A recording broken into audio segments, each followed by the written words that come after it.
Welcome to The Daily Pause with your host, Ron Powers.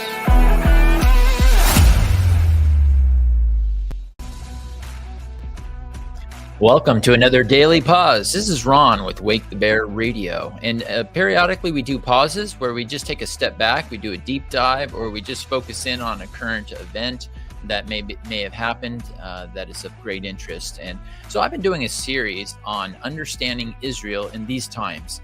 After that horrific massacre that had happened in early October 7th, where Hamas came and murdered many people of Israel, probably Arabs and Jews as well in that massacre. But I wanted to take a step back and really look at Israel because, there's a lot of decisions that, it could be World War III from the things we've seen in the news, the things we're hearing as far as, it's a powder keg. And so I wanted to just look at Israel, who they are. And I've gone through a series. I've done 6 parts so far. I think I started with part 1 was just definitions, what's a Jew versus an Israelite versus an Israeli and a Semite and all that. And if you have the definitions down, you really can move forward with understanding who is who. And because there's a lot of confusion out there. And then we went to another one, which was, what was the other one? We did the old Jerusalem is not the new Jerusalem. Did that one where we really talk about this future Zion or Jerusalem. And today I'm going to actually focus in a lot on Zionism as well, what we see happening, because it actually molds even the Christian faith. What else did we talk about? We talked about the Khazars. There was a major kingdom of Khazaria that converted over to Judaism around 800 AD. And so your Eastern European Yiddish-speaking peoples are generally of a Turkish-Mongolian mix with others mixed in there as well. And they don't actually have an ounce of Hebrew blood in them.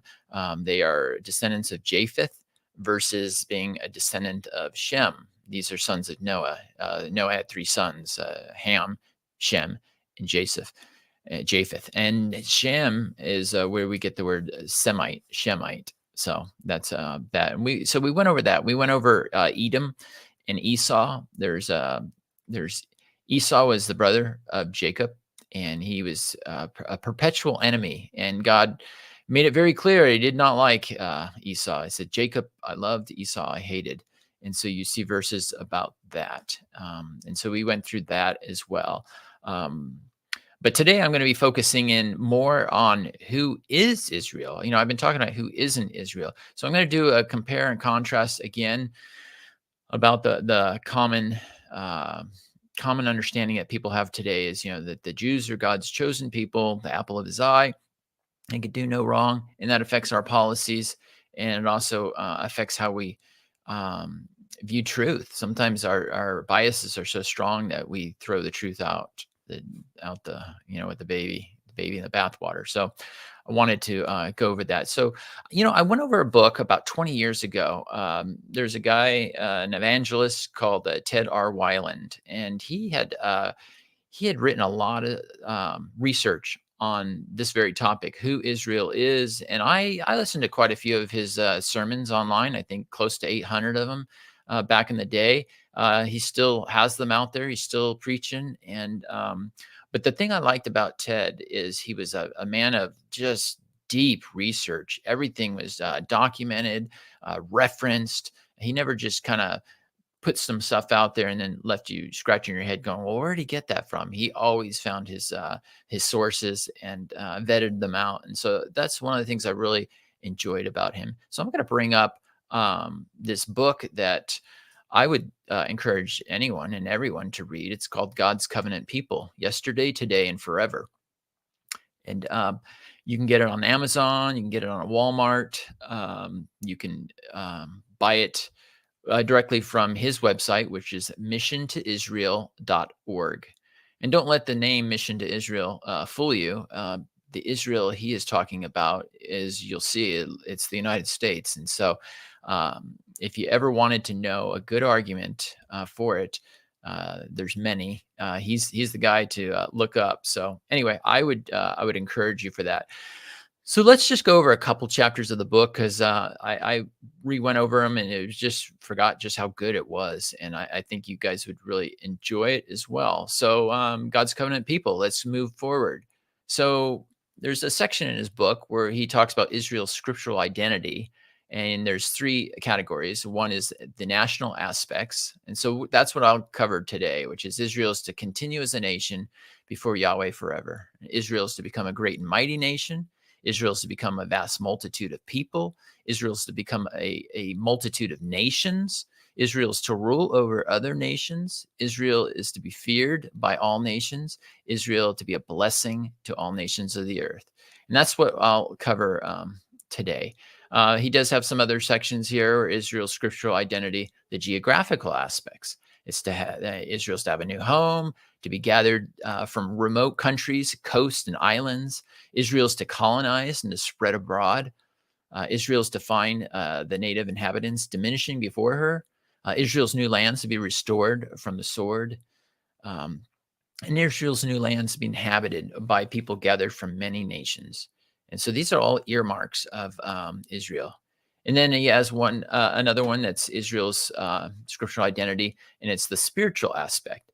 So Israel is to have a new religion and to be saved by Yahweh. So it's supposed to the same God, the Christian God, but it's a new religion, and versus the old being what the Hebrews. I don't even want to say a Judaism because it's not Judaism, but it's the Old Testament. And so it's to have a new religion, and that came with Christ. And so I won't cover that today. But so let's go into the national aspects. So Israel was to continue as a nation before Yahweh forever. This is important because today, a lot of times people say, "Oh, it doesn't exist anymore," or if it does, it's the state of Israel, things like that. But it is very clear in God's word. So I'm just going to read a couple. Genesis 17, 1-7. It says, "And I, Yahweh, will establish my covenant between me and you, Abraham, and your descendants after you throughout their generations for an everlasting covenant, and to be God to you and to your descendants after you." So it's a promise, everlasting, and his descendants after him. So it's going to continue. Next one, 1 Samuel 12:22 says, "Yahweh will not abandon his people, Israel, on the account of his great name." So no matter what Israel does, no matter how much they screw themselves up and do things that are wrong, God is not going to abandon his people just based on the greatness of his name. And so when he makes a promise, he'll keep it. He will keep it. Let's go on another one. 2 Samuel 7:24. "Thou was established for thyself, thy people Israel, as thine own people forever." And the last I looked, forever meant forever.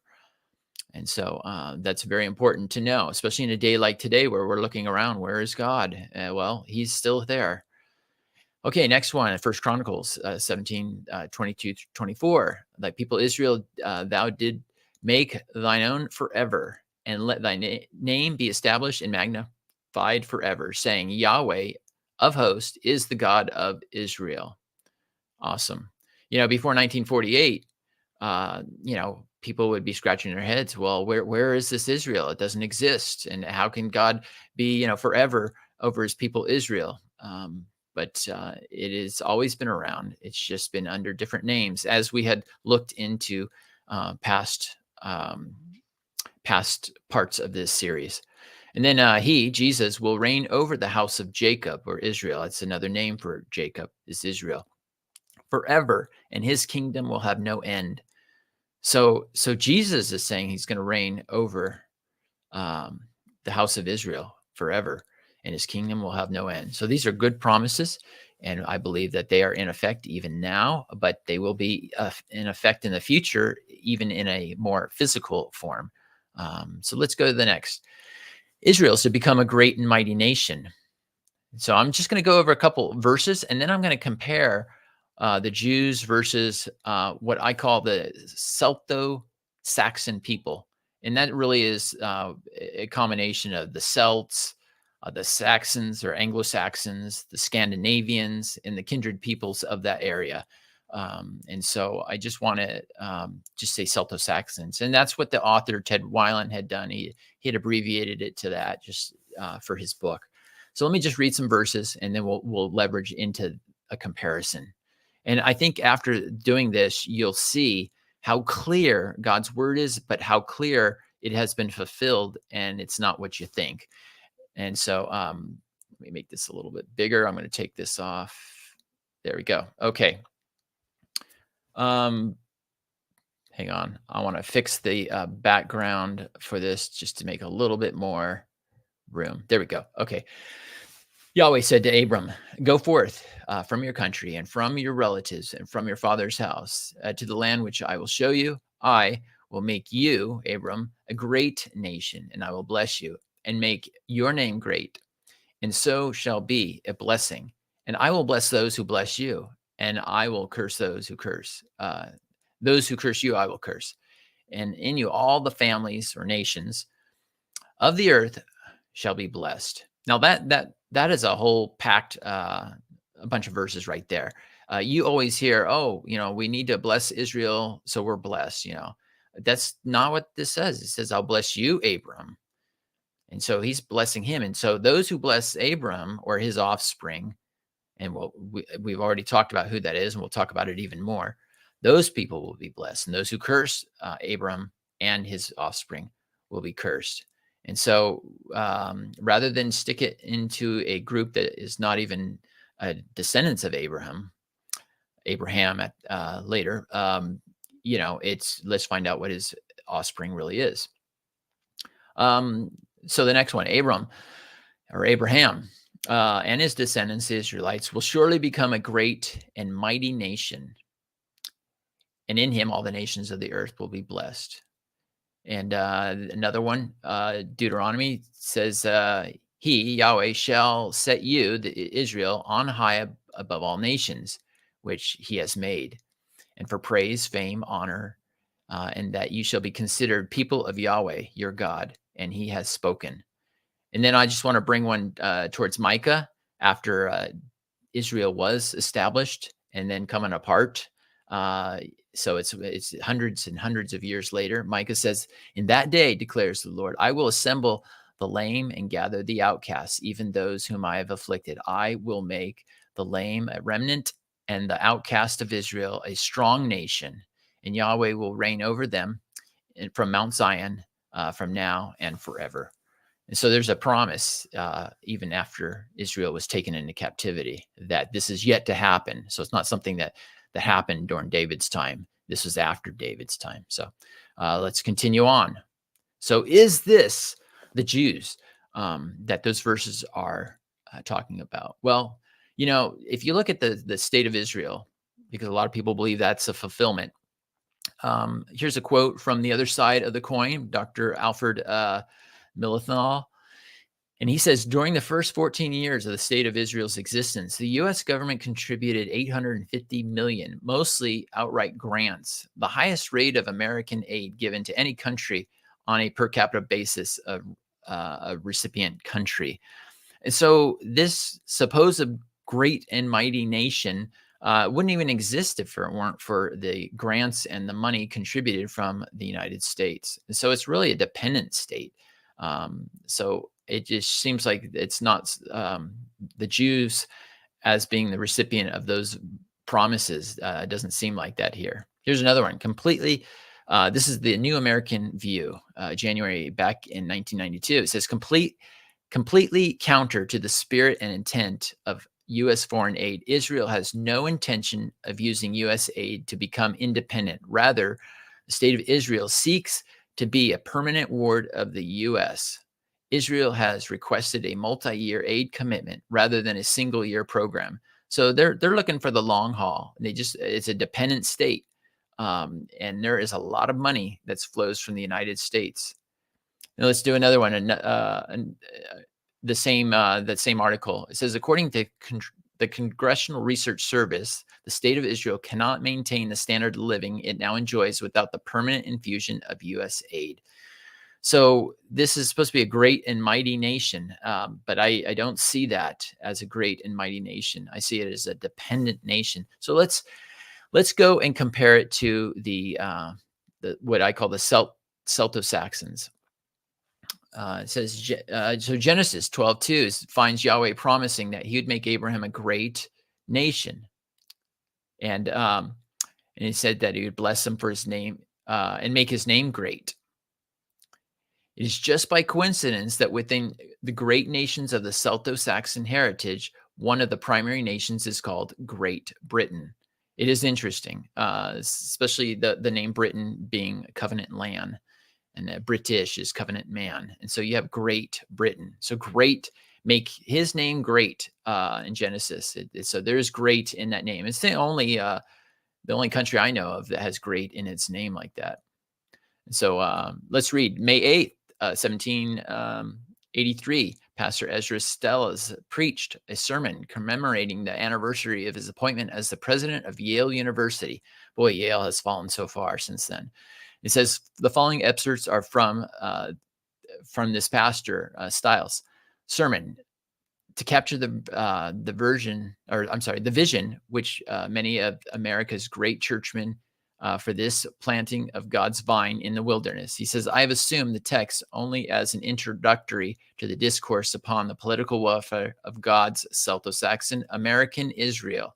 So he's calling it an American Israel, an elusive prophetic of the future prosperity and splendor of the United States. And so he was making that connection, whether he knew it or not. He was saying God's American Israel. And so he's seeing these things as a great nation.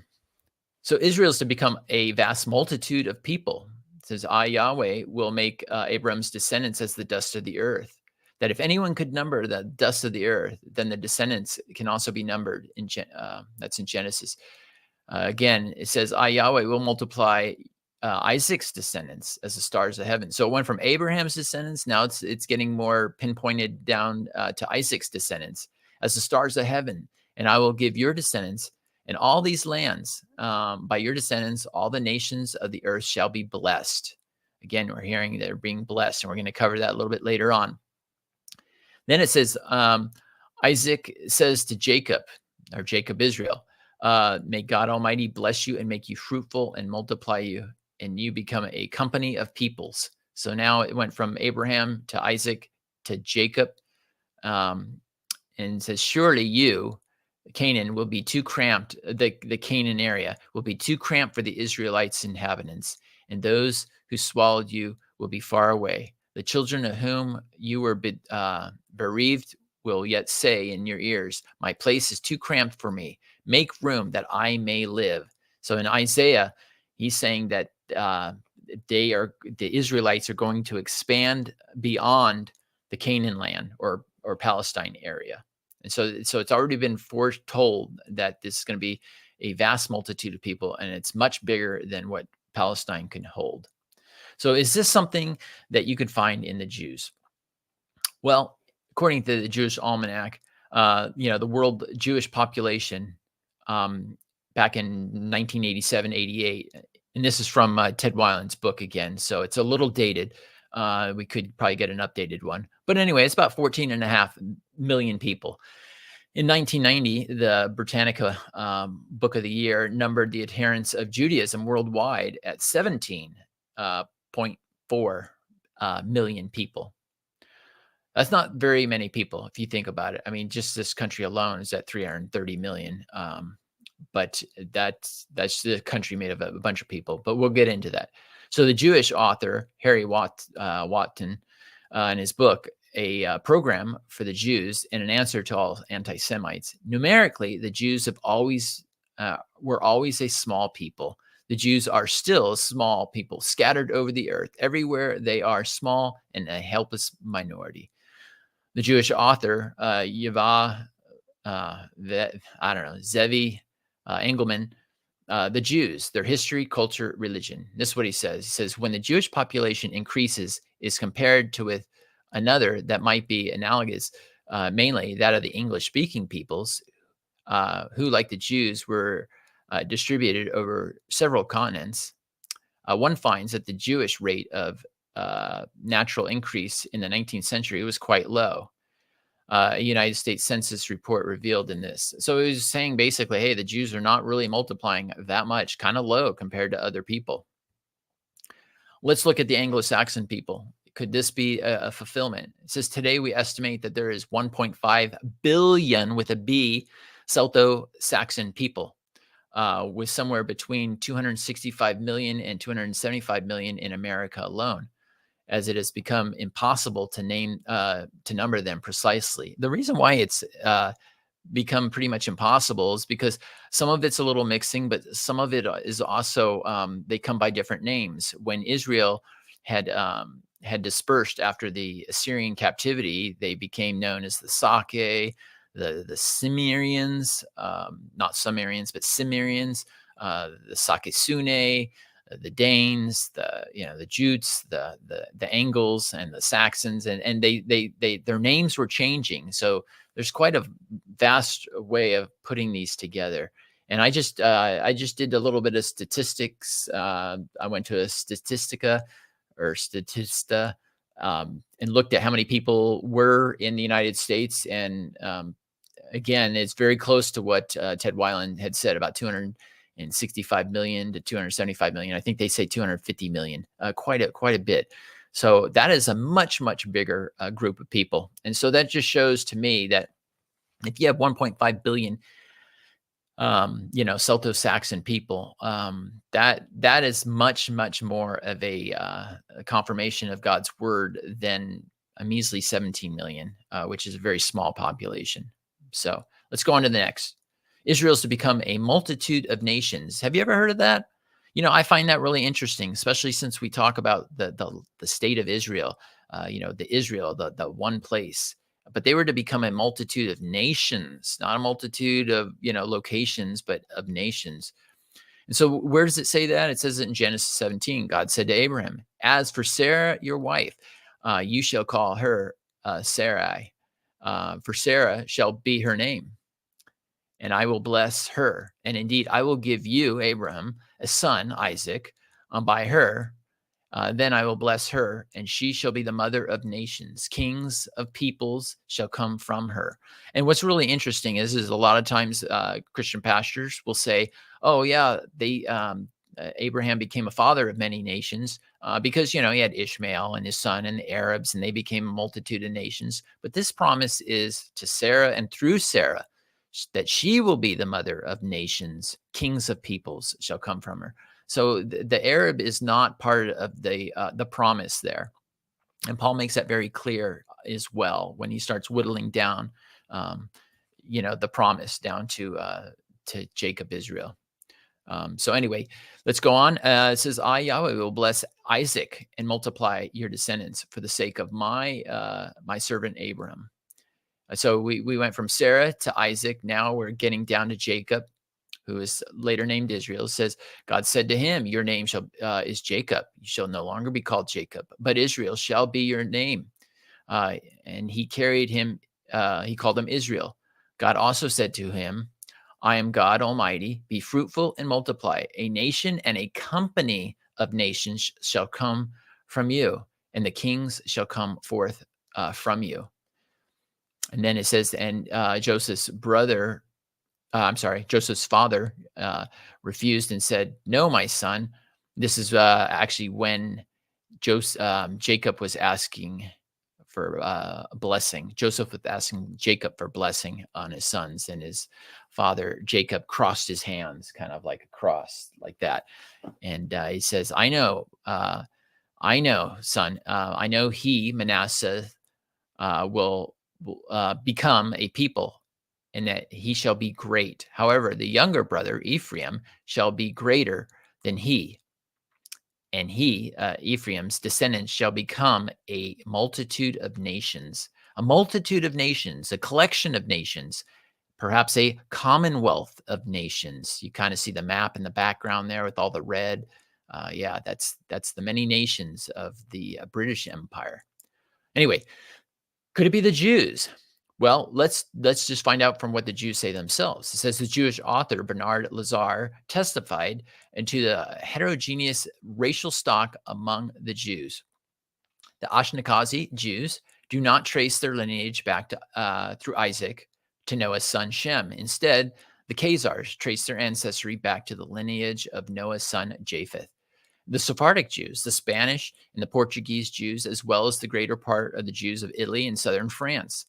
So those are another group of Jews. And then in Africa, Jews were aligned with the Kabbalists and the barbarians. Near the Sahara, the Dagtans, they're black Jewish tribes. They also have a Fala Jews of Abyssinia. And in India, you find white Jews in Bombay and black Jews in Cochin, China. But the white Jews are said to have melanin in their blood or darkness in their skin. And so you have all these different types of Jews. But is that really a multitude of nations? These are different peoples, and these have converted over. So very interesting. So is this one people, the Anglo-Saxons, become the company of nations? Well, on the other hand, the Celto-Saxon nations are comprised of the Scandinavia, the Germanic, Scottish, Irish, English tribes, along with unnamed divisions and subdivisions of the same race. Remember, they're the same race. They just split off at times, but they are the same. They look the same, very similar. When Jacob Israel blessed Joseph's sons, Ephraim, he prophesied that his descendants shall become a multitude of nations. By what other name is Great Britain known? Is the British Commonwealth of Nations. And so that's the same, these same people, and millions of them are throughout the world, and they're the same people. So again, more confirmation. This is a promise you cannot see in the Jews, but you could see it definitely in the British Empire there. How you had Canada and Australia and South Africa, and you had India and lots of Africa, parts in South America. Greenland, Iceland, the United States at one time, at least 13 of those colonies. So Israel was to rule over other nations. So it says, Yahweh, your God shall bless you as he had promised you. And he will, and he says, you will lend to many nations, but you will not borrow. And you, Israel, while serving Yahweh, keeping his law, that is, you will rule over many nations, but will not be ruled over. And so that's in Deuteronomy. Also, it says that Yahweh shall make you, Israel, the head and not the tail, and only you shall be above, and you shall not go underneath, if you listen to the commandments of Yahweh, your God. I, Moses, that is, charge you today to observe them carefully. And it seemed like when the countries were in line with God in his word, and you think about it, Great Britain, when Great Britain was most, I don't want to call it most holy, but yeah, following God the closest, the Reformation and all that, that's when the empire started to expand, and it expanded worldwide, as you say, as seen in that map. The sun never set on the British Empire, and they spread Christianity. And yes, sometimes you hear things about how they took over countries and they were strong against them, but they always left them better than they were. I mean, the roads came in, the hospitals came in, the education in the school came in, and so the country was better from that association with the empire. Okay, let's go on. So, is this of the Jews? At no time in history do we find that the Jews as a nation have ruled over any other nations. The Jews cannot even keep the Arabs in Palestine under control. And so you see that you have issues all the time in that state of Israel, and they were never over any other countries. And so that right there shows that they cannot be the fulfillment of these promises. But yet God is true to his word, and these promises have to be fulfilled somewhere. What about the Anglo-Saxon peoples? Well, here's a map of the territories. They're all in red that were controlled at one time by the British Empire. And you could see it is literally over across the world. And only that, it was the greatest empire ever. And so this promise that you will be a great and mighty nation and a company of nations can only be fulfilled through these people. And so, if it was something like, oh, you'll be a great nation in your little hub of the world, bigger than the tribe next door, that's not really a big promise. I mean, that's kind of a weak God if that's his promise. But no, it was the greatest. And you hear the term, the fullness of the Gentiles. That's a whole nother book that you should read. It's called The Mystery of the Gentiles. Ted Weiland also writes that book. That's the only book I've ever read 3 times over like a 10-year period. It was just so packed with so much stuff. I would encourage you to go to missiontoisrael.org and just buy that book. I bought several books and gave them away to other people. It truly will clarify so many things that have always been a mystery, whether it be the elect, predestination, the sticks of Judah and Israel coming together, and then Paul's talking about the grafting in of the olive branches and things like that. It all puts it together. It's a great book. But I'm not here to be an advertisement. This evangelist Ted doesn't even know I'm doing his book right now. I'm just wanting to say how powerful this book was for me many years later. Okay, let's go to the next. Israel is to be feared by all nations. It says, this day I will begin to put a dread and a fear in you upon the peoples, other nations, wherever under the heavens, who, when they hear the report of you, shall tremble and be in anguish because of you. Deuteronomy. And so that was a promise. And you did see it even back then. You hear it when they took over Jericho, and Rahab's like, oh, the report we've heard of you, people are, fearful. And so the word did get around back then, but this promise is continued. It says, I will cleanse them, Israel, that is, from all their iniquity by which they have sinned against me, and I will pardon their iniquities, and which they have sinned against me, and by which they have transgressed against me. And it, Israel, shall be to me a name of joy, praise, and glory before all the nations of the earth, which shall hear of the good that I do for them, and they shall fear and tremble because of all the good and all the peace I make for it, that nation. That's in Jeremiah. So the promise didn't just stop in the days of Deuteronomy and when they were going into the promised land. But here's Jeremiah at the destruction of Israel and Judah being taken away. And so the promise is still ahead. That's why it's important to see these other later prophecies saying the same thing. Well, can this be from the Jews?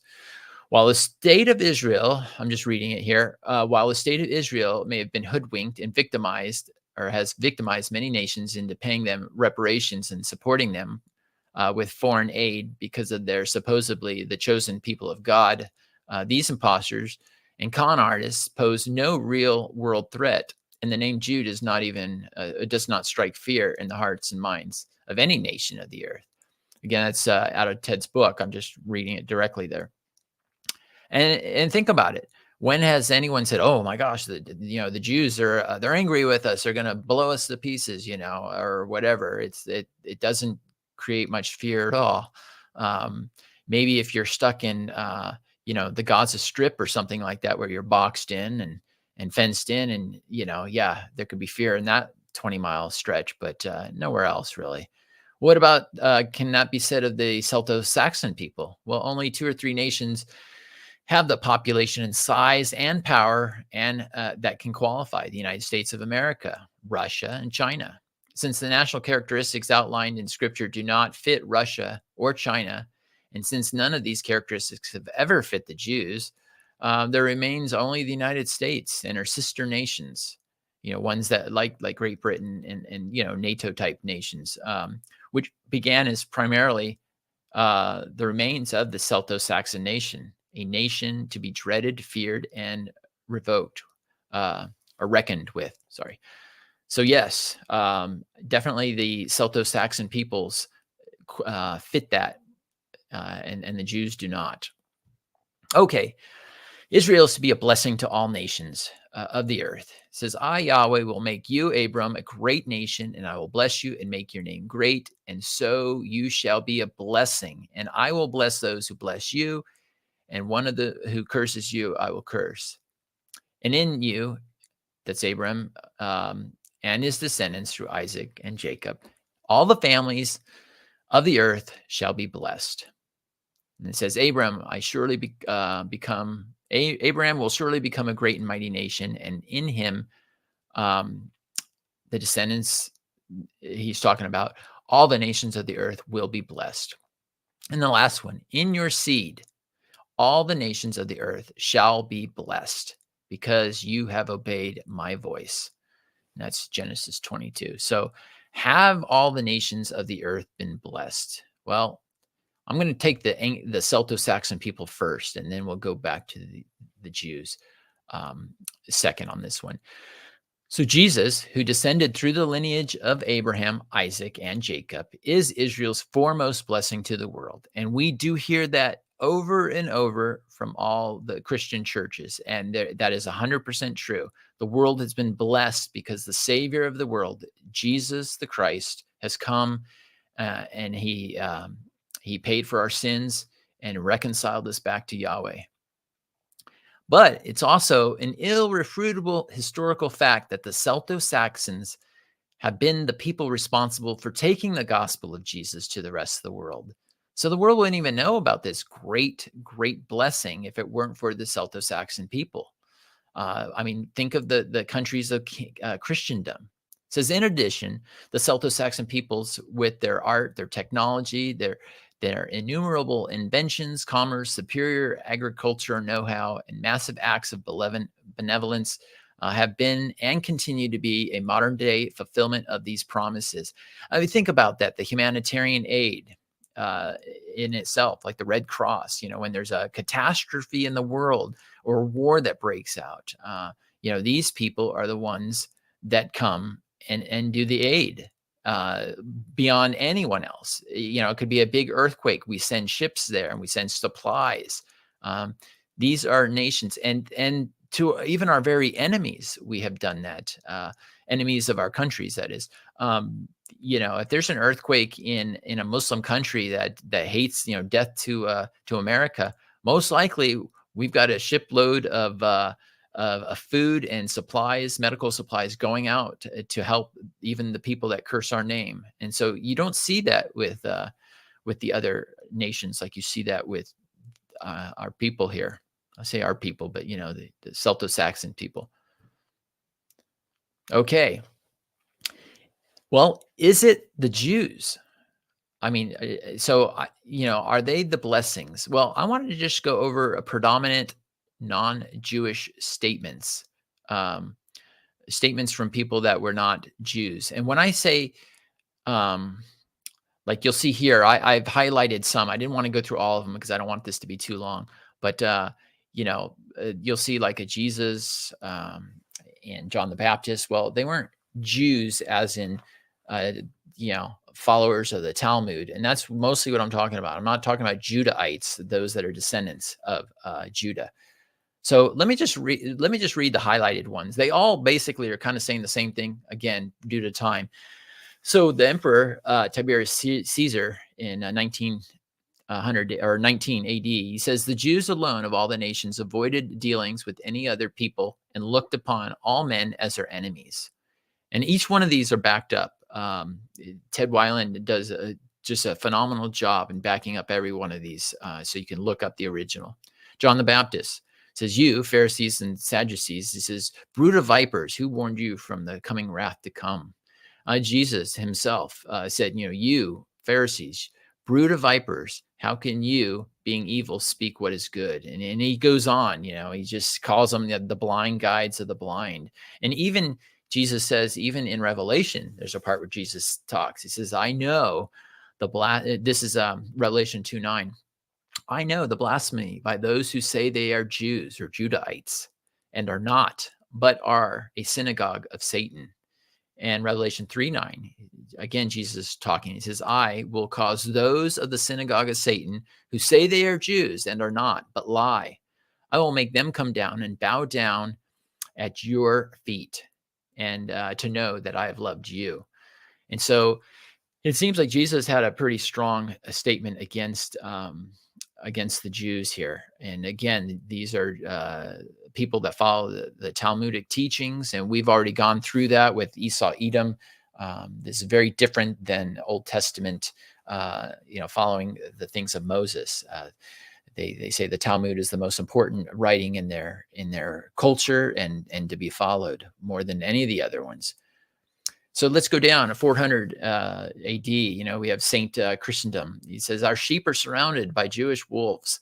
Their synagogues may be likened unto a playhouse, a den of crooks, an abode of Satan." So you see that. Therefore, you must be mistrusted. The Jewish disease must be guarded against. So pretty strong words. And they're not all Christians. I mean, Tiberius is the enemy of. He was a pretty bad guy. You had Christ and John the Baptist, and then you had the saint. Then let's go with Muhammad himself, who is the greatest false prophet of world history. And he said, "It is incomprehensible to me why one has not long ago expelled these death-breathing beasts. Are these Jews anything else but devourers of men?" And so he had some issues with them. The 17th Council of Toledo in Spain, another 100 years later, the same sentiments are coming. He says these impious Jews dwelling within the frontiers of the kingdom have entered into a plot in order that they might act as one against the Christian race. Through their crimes, they, the Jews, would not only throw the Christian church into confusion, but indeed, by their attempt of tyranny, they essayed to bring ruin to the fatherland, Spain, that is, and to all the population. So there was definitely some concerns. And let's just go down in history. I had another one, Martin Luther. That's one many of us are familiar with. Martin Luther, I believe, was a great churchman. He broke us free from the grips of a completely corrupted church, the Roman Church. And this is what Martin Luther had to say. He said, "The sun never did shine on a more bloodthirsty, revengeful people as they, the Jews, who imagine to be the people of God, who desire to think they must murder and crush the heathen. My dear Christian, next to the devil, you have no more bitter, more poisonous, more venomous an enemy than a real Jew who earnestly desires to be a Jew." And when he says that, he meaning a disciple of the Talmud. That's how you be a real Jew, is to be a disciple of the Talmud. And so very interesting. The Pope Clement. So now we have the Pope of the Church, of the Roman Church, saying, "All the world suffers from the usury of the Jews, their monopoly and deceit. They have brought many unfortunate people into a state of poverty, especially farmers, working class people, and the very poor." And so you're starting to see this this pattern happening, and if you think it's just religious zealots that had a general, feeling against them. I mean, people that we admire here. I'll take George Washington, the father of our country, right? While he was a general, he said, "It is much to be lamented that each state, long ere this, has not haunted them, the Jews, down as the pest of society, the greatest enemies we have to happiness of America." Let's see what else he said. He said a bunch of things, but he says, "I would to God that the most atrocious Jew in each state was hung upon the gallows 5 times higher than the one proposed by Haman. No punishment is too great for the man, the Jew, who can build the greatness upon his country's ruin." So those are pretty strong words. He said that the tribe of black gentry, the Jews, work more effectively against the Christian America, or he just said more against us, but that's what he was meaning, than the enemy's armies. They are 100 times more dangerous to our liberties and the great cause that we are engaged in. And so George Washington's creating quite a big, concern here. And let's go to Benjamin Franklin, just so you don't think it's just one person here during that time. He says, "There is a great danger for the United States of America. A great danger is the Jew. Gentlemen, in whichever land the Jews have settled, they have depressed the moral level and lowered the degree of commercial honesty. They have created a state within a state, And when they are opposed, they attempt to strangle the nation financially, as in the case of Portugal and Spain. Remember Spain? They had thrown out all the Jews during Christopher Columbus's time. 1492, they were taken out. Well, that's the reason why. A lot of times you hear preachers say, well, they're God's people and it's just the devil stirring up against them. That's why they're persecuted, because of who they are. Well, it's actually because of the practices a lot of these elites within that group do. Benjamin Franklin goes, for more than 1700 years, they have lamented over their sorrowful fate, mainly that they were driven out of the motherland. But gentlemen, if the civilized world today should give them back Palestine as their property, they would immediately find pressing reasons for not returning there. Why? Because they are vampires. They cannot live on other vampires. They cannot live on themselves. They must live among Christians and others who do not belong to their race. If they are not excluded from the United States by the Constitution, within less than 100 years, they will stream into this country in such numbers that they, the Jews, will rule and destroy us and change our form of government, of which Americans have shed their blood and sacrificed life, property, and personal freedom. If the Jews are not excluded within 200 years of our children, will be working the fields to feed the Jews. They will remain in the counting house, gleefully rubbing their hands. I warn you, gentlemen, if this is not, if you do not exclude the Jew forever from America, your children and your children's children will curse you in your grave. He goes on a little bit more, but well, the last thing he says is they should be excluded by the Constitution. So that is very interesting. You probably never heard that before. So it's not just some, Adolf Hitler type of guy. I mean, these are men that loved God, that were kind to people around them, I think, and they helped make the greatest country. Andrew Jackson, who was definitely, a president, but also definitely familiar with the banks and the banking system. He said, "You Jews are a den of vipers and thieves. I've determined to rout you out, and by the eternal God, I will rout you out." So interesting. And I'll just close with Winston Churchill on these predominant statements that are by predominant people that are not Jewish. Sir Winston Churchill. It says the conflict between good and evil, which proceeds increasingly in the breast of men, nowhere reaches such an intensity as in the Jewish race.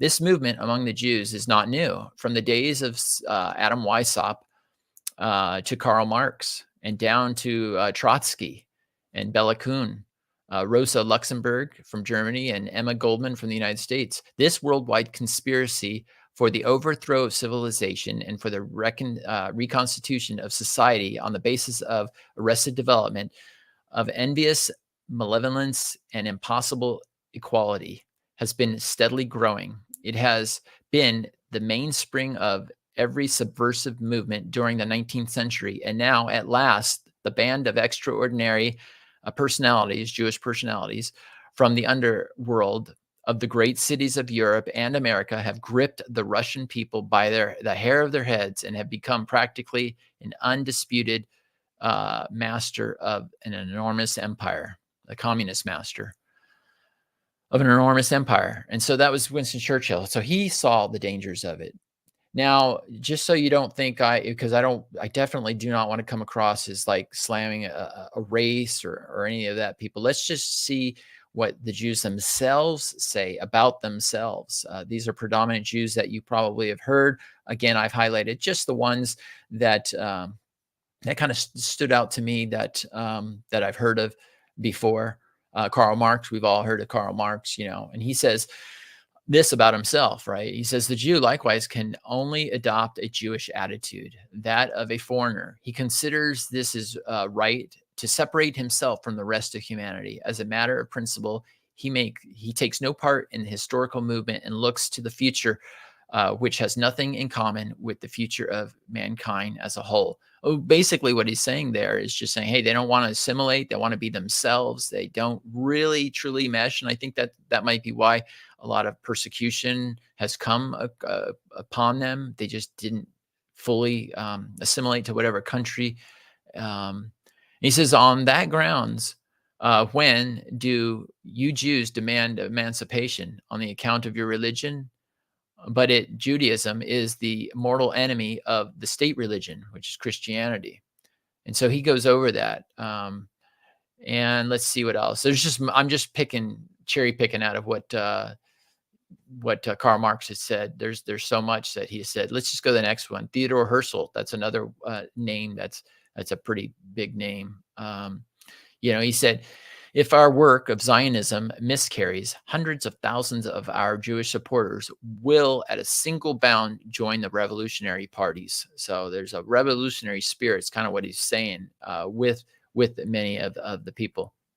Dr. Oscar Lidwing Levy, 1920, he said, he who posed as saviors of the world, we Jews, are today nothing else but the world's seducers, its destroyers, its incineraries, its executioners. We who have promised to lead you to a new heaven, we have finally succeeded in landing you into a new hell. So very interesting. Let me look for Marcus Eli Ravage. Says, you have not begun to appreciate the real depth of our guilt. We Jews are intruders. We are disturbers. We are subverters. We have taken your natural world, your ideals, your destinies, and played havoc on them. We have been at the bottom of merely all of the great wars, but nearly, or not the greatest war, but nearly all your wars, not only of the Russian, but of every major revolution in your history. We have brought discord and confusion and frustration into your personal and public life. We are still doing it. No one can tell how long we shall be doing it. Okay, Benjamin Friedman. I know he did quite a bit. Here's a quote from him. America and American Christianity stand at a crossroad. The majority must decide whether it will longer submit to being a tool of the Zionist Jews, a small, ruthless, and unscrupulous minority of a minority people. Very interesting, because Professor Friedman, he had recognized that, just because somebody is Jewish doesn't make them, the evil. There are plenty, like I've said in past ones, there are plenty of good people out there that are God-fearing, kind to others, things like that. But there is a minority within a minority, and your elites, your Rothschilds, world domination. You look at the banking system and who's in charge of the entertainment industry. Who are those big producers? You look at all the last names; they all seem to be. And then you look at all the the women's rights and the LGBT and all these radicalized groups, how they seem to have a very high percentage of Jewish people. It just seems to be. So there is a segment within a segment. Anyway, very interesting. Let me just read a couple more. Let's go. I'm just trying to cover through time. 1961. Here we go. Professor Seymour. He says, to the extent that there are new and old, young or adult radical movements remaining in America, these are again disproportionately Jewish in composition. And that is true. If you research and look at the people who started many of these movements, you'll see that there's a high amount of Jewish people involved in that. And I'll just read one more just to kind of close out this.